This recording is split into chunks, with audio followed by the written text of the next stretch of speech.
All right, well, this might be more of a Santa Cruz Warriors discussion today, based off the lineup the Warriors have been putting out there. My goodness. But Lauren, I want to start with this. Kristaps Porzingis, 30 points in the last game. What did you make of it? Finally, I had been so worried about this addition to the Warriors roster for consistency, um, and just like what the long term effect of the health situation would be. But to see him get a 30 ball and to add a variety of things to the Warriors roster that they just haven't had, like a big that can handle the ball, that's a little bit of a rim threat, who can shoot the three consistently. Like Post has some of that stuff, but it's certainly not the complete package by any stretch of the imagination. And for a glimmer there in that Warriors game, I started to dream about what this would look like with Jimmy Butler, Steph Curry, and like Draymond Green running around. They put like a healthy D'Anthony Melton who's posterizing people, or GP2 for defense. Like it just got me intrigued as to what this can be. And yeah, from a Warriors perspective, it's this bounce between what was and what is still to come. And you're just hoping that you'll be able to see this, next season in a really positive way. I mean, we can't give up completely on this season, right? Steph Curry, he's going to come back. Apparently, he's ramping up. He's on the court and he's gearing to get back out there. I think, if anything, we've got the front office has to see what does a Steph Curry Porzingis duo looks like, especially heading into this offseason where I believe Porzingis is a free agent. Yeah, that's an interesting question. Like if he wants to try and, maximize his earnings in his career, Golden State is already pretty high in the whatchamacallit, the payroll department. Luxury tax. I'm sure that there's, some more attractive bags that can be gotten from other teams. However, I mean, at this stage of his career, if he can come back consistently, like where are you going to have more fun playing basketball? You know, and it's Mm. different to guys like Pajemski or Quinton Post who are still trying to crack the rotation and earn their minutes. Like this is a bona fide former unicorn, maybe half a corn. He's just corn. He's just corn now. But for real, like this could be a really interesting place to play next year with all these pieces coming back. I think Yeah. you signed him okay, a few things. Porzingis and Kuminga have played equal amount of games since the trade. So that sort of makes you feel a little bit better of the trade. I guess Kuminga's knee injury. And the last two games, Kaminga has been deep on the bench, 7 to 8 points, like trying to find highlights of him or even lowlights of what he's doing in Atlanta. I haven't been able to come across a whole lot of Has he good. played the last few games though? That's what I'm saying. I don't think he's Yeah. actually Yeah, played. yeah. He was on the floor earlier this week. Did two games in the last few, and both of them were kind of underwhelming. So I don't know if he's in a bit of a ramp up right now. But like Jalen Johnson and some of those other boys have been playing phenomenal basketball. But yeah, he has played. Yeah, I see. Yep.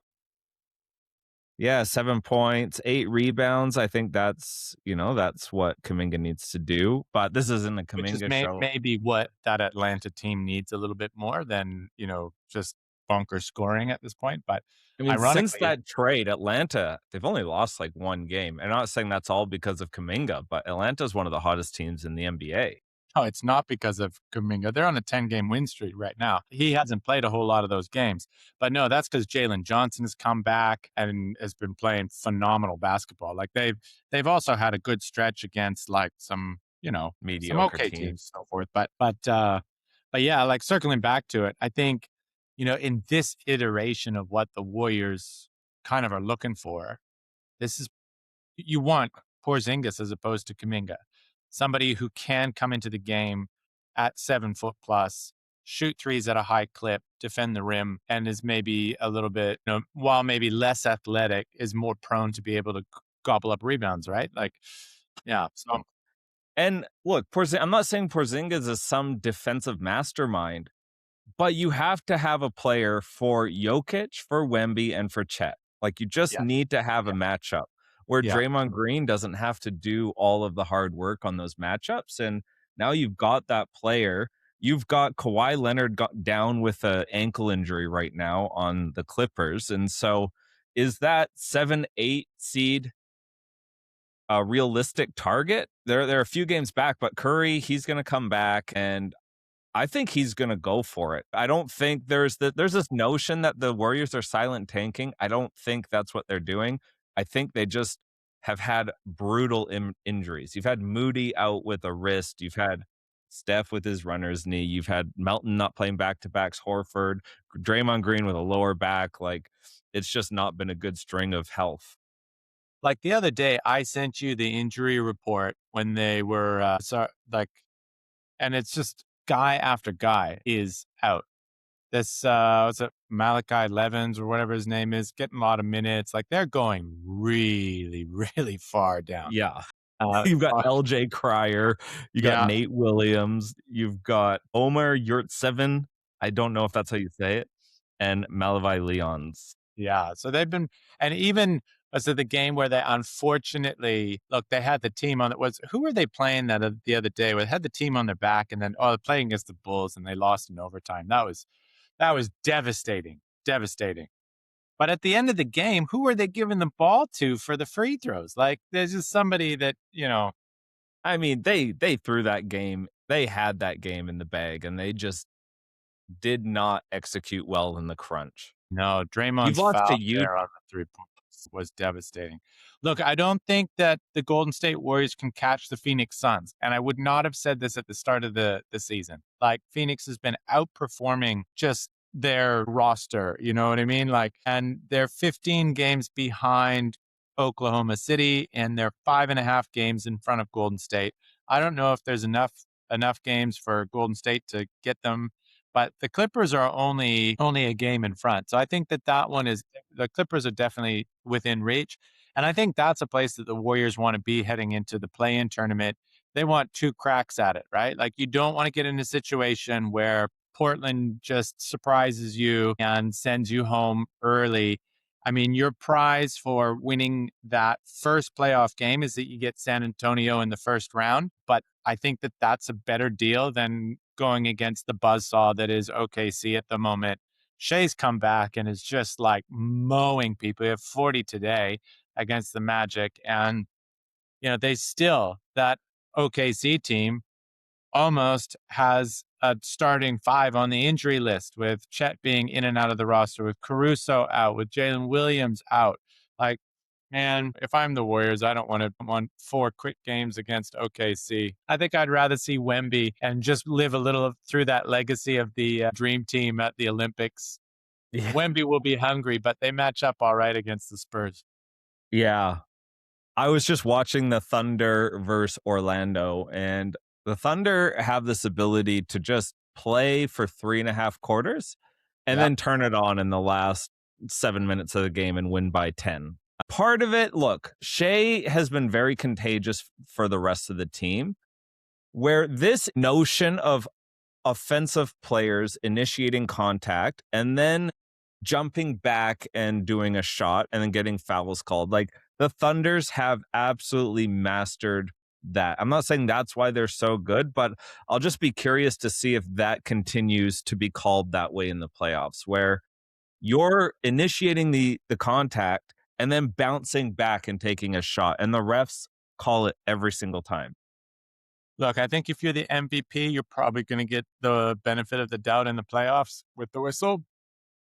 But yeah, as for the rest of the team, I don't know how much you can, bank on selling it, especially when you get into the second and third round a little bit more. But you know, it depends. Depends. I think one of the things that is interesting about OKC is just defensively, they're phenomenal. Chet Holmgren has the best defensive net rating in the NBA, and they're the top defense in the NBA, fourth on offense. And I think that is what steadies the ship. you, I don't want to say you can play with your food a little bit, but when you've got that much of a buffer and they went on that huge winning streak to start the season, as soon as that 72 win streak is off the table, you're really playing for the championship. And so you can experiment with as much stuff around the sides. And I think I said it a couple weeks ago, Jared McCain is probably the steal of the the trade deadline in terms of just giving them another offensive culture guy that can fit in with that team. So that's going to be a scary team. I also think the Thunder have the most improved player in the league candidate in AJ Mitchell. Like, I can't think of another player in the league that could take that award home. So you might have the MVP, the MOP, and I don't know, do they have a maybe a six-man candidate on this team as well? Also the most hated player in the league in Lou Dort. So Hey, the MIP, sorry, man, MIP. I was just thinking about that hip hop Most crew, overrated player. Monkeys on Parole. No, they were good. I like those guys in the early 2000s. Yeah, no, that's an interesting observation. You know, if it wasn't for Wemby, but like if you look at the net rating, you could have the defensive player of the year, most improved player of the year, the MVP. That's stunning coming out of one team. I'm really, yeah, really impressed by that. Um, I don't think another player will get defensive player of the year for the next 10 years. Like, that's just gotta be unless Wemby doesn't make the quota, that's just gotta be his award. Just call it the Wemby award. Man, when you have go-go gadget arms like that and can just block whatever you want, it's just and it is so interesting to see how much he changes the game when he is in the paint, right? Like, you think you have a drive, you think you have a lane, like his arms come out of nowhere and just completely distort shots. Man, yeah, He you're looks right. like a glitch sometimes, right? When especially when he's driving and then he's getting steam to do a dunk. He just looks like a 2K game is glitched out and all this like when you create a 7'8" player or whatever Yeah, and yeah. he goes to dunk, that's what Wemby looks like. And on defense, he covers half the floor. Like he can just make up for bad rotations and but back to the Warriors, Lauren. So if Steph comes back soon, you've got a starting lineup of Porzingis, you've got Draymond Green, DeAnthony Melton, Moses Moody, Steph Curry. That's what my starting five would be. And then off the bench, you've got Pods, GP2, Will Richard, Guy Santos, and Al Horford. That's not the worst lineup in the world. No, it's not the worst. I don't think it instills the kind of fear in some of those teams. We've been talking about this a while, like this long, thin, lean, sort of multi-positional sort of basketball. I still don't think the Warriors, that roster that you've just named, is at that kind of level with like even like the Charlotte Hornets, for example. Maybe the Phoenix Suns are kind of an example of this. Um, it's still with Al Horford, with Quinton Post, with Moses Moody, even is just like not the same kind of dynamic, athletic movers that you might have in San Antonio, for example, even in Charlotte and OKC. So it'll be interesting to see them close out the season. Yeah, I think Steph coming back that'll be the key. Is how is he going to flamethrow? But I guess, as we've also talked about earlier this year, is that it's like, how does it go when the Warriors are on, like when Steph is on the floor, as opposed to when Steph is off the floor? And that I think is a really big consideration because the Warriors play just so differently without him. So we'll have to wait and see. And I think that will really have an influence on how Pods plays, for example. One thing that we talked about earlier in the year is that this team is just so different when Steph is on the floor and off the floor. And when he was off the floor, they used to have Jimmy Butler to be able to steady the ship. And I wonder how Kristaps Porzingis might be able to help with that transition. But it's definitely going to change the role of Pajemski. Like he's not going to be shooting end of game threes like he did the other night. And so I think for that outer core, that will be the balance is how did this team balance some of the minutes and even the playing styles when he is on the bench getting his rest in versus on the floor. And I'm intrigued to see what will happen down the stretch. Yeah, I'm just curious to see if this helps solve the double team and blitzing problem that Steph Curry has faced this year.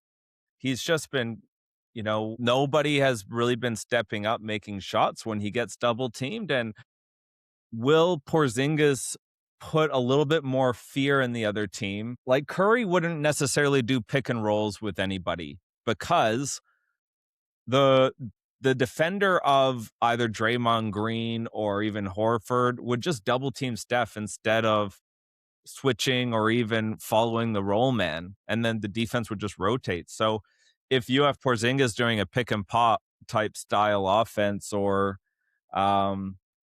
just does it create a little bit more space for Curry to get more open shots or one-on-one contending shots? And then does this open more lanes for DeAnthony Melton and Moses Moody to be driving the lane? I just feel like it could create more space. And then the rim protection is just another huge factor, like you were saying. And when Curry's and Porzingis are sitting, like I don't know. The rotation will be interesting. Do you just have like a hockey lineup substitution and you put your current lineup as your bench, who are, you know, they're being asked to do too much right now, but you just get them to run fast. You just get them to play fast. You don't have Green, you don't have Curry, you don't have Porzingis, these older guys that can't necessarily play at that pace, Mm. and just say, Guy Santos, Pajemski, just run the floor. Yeah. Which on the one hand is getting them the reps that they need, right? Like, and this has been kind of the knock of like in a Steph Curry, Draymond Green centric team, like how much rope can you give to young guys who are coming up in the league? And so this is the opportunity that they absolutely need. And when you say they're doing too much, like this is exactly what they need to be doing at this stage. Yeah. Whether or not they get used to that and they like doing that and don't like it when, they're subbed out of games when it's marginal. Hey, did you know there's only 14 games left in the season? Did. I Yeah. did. It is. That's why Curry, I think, has to come back fast, Yeah. because you don't want him coming back with 2 games to go before playing. Yeah. I was looking at this at the roster or the not the roster, the schedule for these next 14 games. And if they went 6-8 in that, I wouldn't be surprised. Like they've got key games against the Celtics, the Pistons, the Hawks. I can see a world in which they lose those three, and then they bounce back against the Mavericks, the Nets, and the Wizards. You hope. Then it's touch and go with Nuggets, Spurs, Cavs, and Rockets before you hope they get Kings, and then it's you roll the dice with the Lakers. Hopefully, you get the Kings again, and then you finish the season with the Clippers. So it's an interesting stretch run here as they look to round out this season. And I think if you want some of these 50-50 games, or if you want to have a chance against, the Pistons and Hawks and so forth, and, Lakers and Nuggets, you really want Steph back for that. Like that's going to make a huge difference. So Can you say I'm the last 4 nervous. games of the season again? What's that? Can you say the last 4 games of the season? I think you got the Kings twice and then the Lakers and Clippers. So get Kings, Lakers, Kings, Clippers in those last 4 games. Wow. Solid chance that final Clippers game is a win and in for the 8th seed. That could 100%. be a huge game. Could be. Yeah. Yeah. And they really need to muscle out a couple of surprising wins before then. Like if they could pinch one against the Celtics or the Hawks, for example, that would be really great. But yeah, this is it's a tense time. And we were joking a few weeks ago about how it doesn't matter if they win or blah blah blah. I think it does now. It really does. Can I tell you my sneaky team? Like, if there's a black horse that no one's paying attention to that may get into the playoffs. A dark horse, yeah. Did I say black horse? Dark dark horse. Oh man. The New Orleans Pelicans. For what? To sneak up? Is that what you're To saying? sneak up. They're playing well. DeJounte Murray's back. Zion's played 34 straight games. Yeah, but they're still 10 games behind Portland. So if there's 14, 15 games They're left, 10 games. Okay. I they thought would. I was thinking 10-11 was playing, but it's 9-10 because I was like, oh, they're gonna pass Memphis, and they're playing with house money, right? Like they've got no reason to tank because they don't own their draft picks, so Yeah, yeah. they're just With DeJounte Murray, they're back. They're a different team. yeah. Zion Williams still continues his stretch run of less than double-digit rebounds, I've noticed, but that's an aside. Yeah, no, I don't think the New Orleans Pelicans can No, play you're their right. way back into the play-in. I don't think there's enough games there, and I think Portland has too much pride to let themselves, like, drop out of this conversation, and Portland's still playing 50%. If they were to do that, I don't think there's enough games for the Pelicans to catch them. So, I think the playoff picture is set, but it just will determine who makes it out of the play-in. I think Phoenix is your best bet, and then out of that, you roll the dice between Golden State and Clippers, you hope, but anything can happen.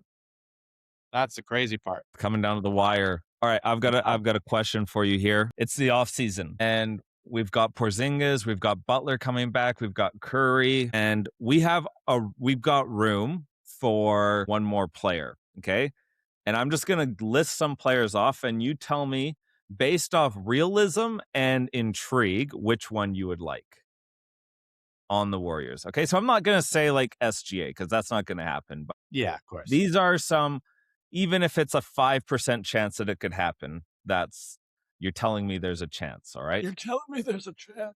So we'll start with the one that we've talked about a couple times, like LeBron James on the Warriors. Yeah. Look, if it happens, like, I'll be intrigued, but there's a part of me that's like, I can't see him finishing his career outside of Los Angeles. I would be shocked if he finishes his career in Los Angeles. Yeah, okay. So I'm sort of Yeah. on the other side of the fence. I think for all of the non-basketball related things, I would be surprised if he leaves LA, but, I didn't think he was gonna take his talents to South Beach. That was a surprise to me. Okay, next one on the list. I'm going to add this one in, Zion Williamson. Yeah, no, I don't think there's any chance that he comes across to the Warriors. I don't think that that's a good fit, and also, I don't see him as the kind of competitor that fits into a system like what Golden State is trying to do. Andrew Wiggins. Look, if Andrew Wiggins came back, I think he's the quiet sort of like underdog, but maybe overperformer that would fit into a system like just knuckle down on defense. And he would be the kind of archetypal size, even though he's getting a little bit late in his career. He's long. He would add something beneficial to this team. He showed it when they won the title last time. Is he what, 30? Yeah, good question. I don't know. Yeah, he's not that old. All right, final one. This is a stretch, but it's a possibility. Kawhi Leonard. I don't think there's a world in which Kawhi comes to Golden State. I don't think they have the salary for that. Is Kawhi Leonard a max player in your eyes? Yeah, you see what he's doing this year? People would say Zion's not based off the number of games played. Like, you got to talk about, unless it's a contract year, maybe. But once he gets that contract, Yeah, but Kawhi Leonard doesn't seem to play. there was a stretch of the season where he was almost averaging 40. The guy is like Correct. almost complete cyborg when he's locked in. So yes, I absolutely think he's a max player, and I think that teams will definitely like the Clippers, for example, will take that chance in signing him to max deals because when he's on, even if he's going to be an injury threat. 100%. There's no I do way not. that he You think goes he's for going to get another max contract in his career?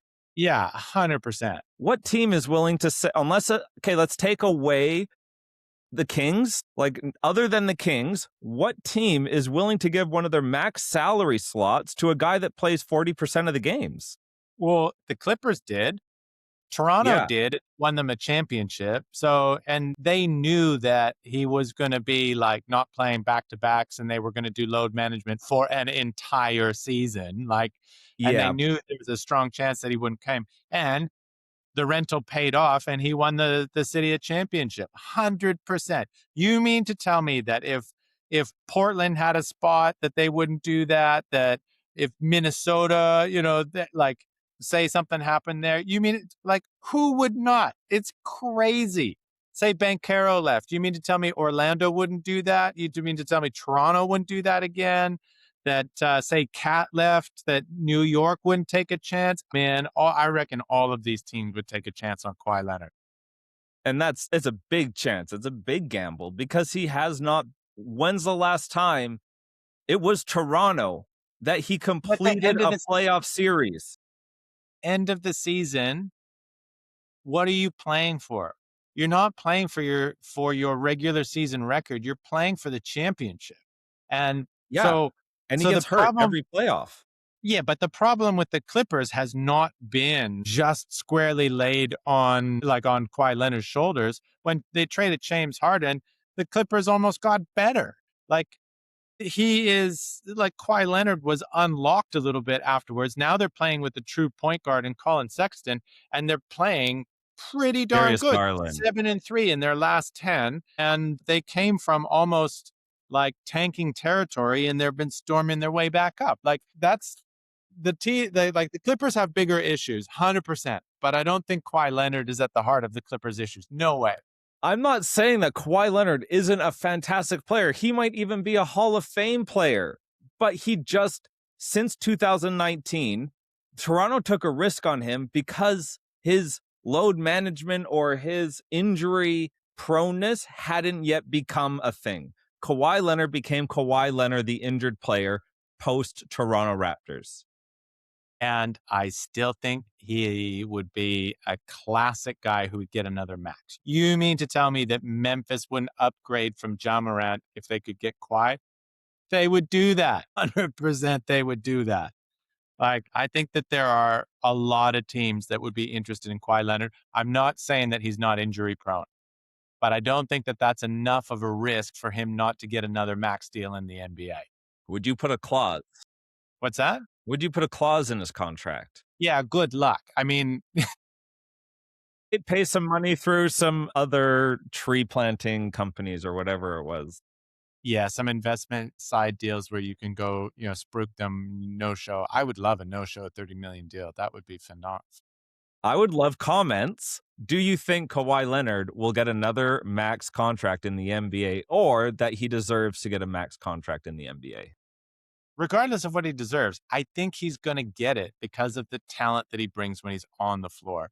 And yes, he has shown that he's injury prone. Yes, that he has shown that, he's not going to give you 60 games in a season. But if your team is good enough, you don't need 60 games in a season. You need a playoff stint, and if you can weather the storm to get into the playoff and have a 4 or 5 seed, he is a magnet addition to your team. By the way, we're talking over $60 million a year. Like, max contracts are insane. You're right.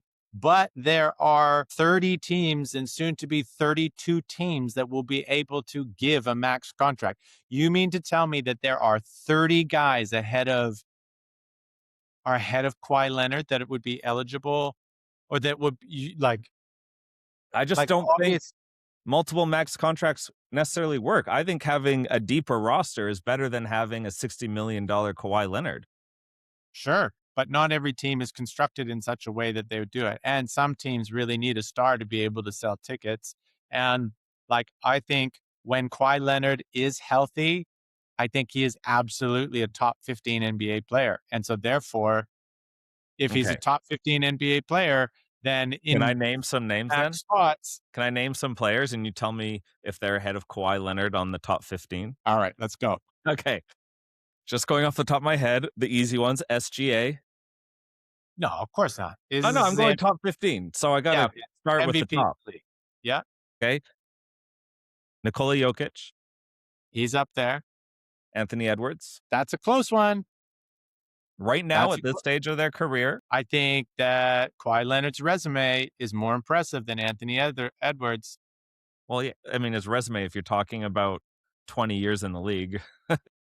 Yeah, but I mean, what he's been able to achieve, Kawhi Leonard, and what he's done at a consistent level when he's been healthy, then I think. Okay, well, just based off this discussion, would you rather have Anthony Edwards than Kawhi Leonard? Both of I would take Anthony Edwards because he's not as injury prone at this stage of his career. However, if both of them are healthy and I'm going for a playoff stretch run, I would rather have Kawhi Leonard. Okay. So I guess I'm down. You're not taking that one. So we're down to 2. Luka Doncic. Well, Luka is Luka. So you know how I feel about Luka. Yep. He's incredibly skilled. He's not my favorite player, but he definitely deserves a place in that top 5. Victor Wembanyama. Yeah, but, I mean, Victor and Giannis share some what's it some body characteristics that are like just not able to replicate. So we're back to Giannis, are we? Victor and Yeah, that's Giannis. Cade Cunningham? that's interesting one. That's an interesting one. I think they're similar players when they're both healthy. Jalen Brunson? I take Kawhi over Jalen. You take Jalen over Luca, Luca over Hang on. Kawhi, but not Jalen over Kawhi. Or did you say Here, Luca's not above? no. I didn't say that Luca was a better player than Jalen Brunson, but I said that if I was starting a franchise, I would rather have Jalen Brunson as that person, right? Okay, Like if, so but for the team perspective. right now you'd be for the Knicks trading Brunson for Kawhi Leonard. But they're different players, so it's a little bit of a like they're different positions on the floor. So it'd be a little bit like trading away your point guard to get a small forward, power forward. I don't know if that really works because I think that what you see in the Clippers right now is, you know, how helpful it's been for them to have a real point guard on that team. But Steph Curry? if your point is best players at their peak, at their like, I think sometimes because Kawhi's been injured as much as he is, that we forget just how good of a player he is.